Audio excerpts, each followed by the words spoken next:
Welcome to Studio Schumann Hall. Idag har vi här Albert Braun från Novia Konst och han ska berätta lite vad Novia Konst gör i konsertsalen, till exempel denna vecka. Varsågod. Ja, vi blev också inbjuden att delta i själva Ruskfestivalen med en visuell del som helt enkelt också korrelerar med musiken. Och vi kom lite sent in i sammanhanget men försöker göra vårt bästa nu. Och det handlar främst om videoprojektioner inne i Schumannsalen till musiken.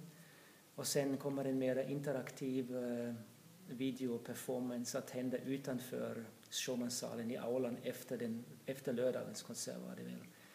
Och där sen musiken och en visuell performance kommer att interagera med varandra. Och har du studerande med här? Ja, det är främst egentligen, vi måste börja i en liten grupp för att det fanns inte mycket tid och det är ändå en ganska komplex sak man ger sig in.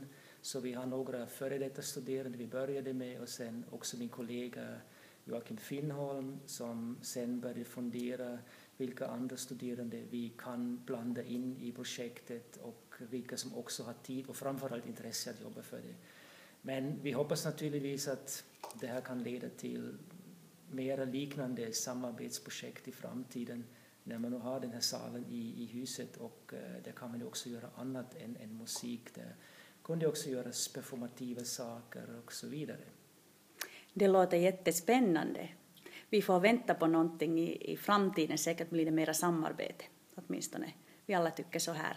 På Campus Allegro, hälsa från Schumannsalen.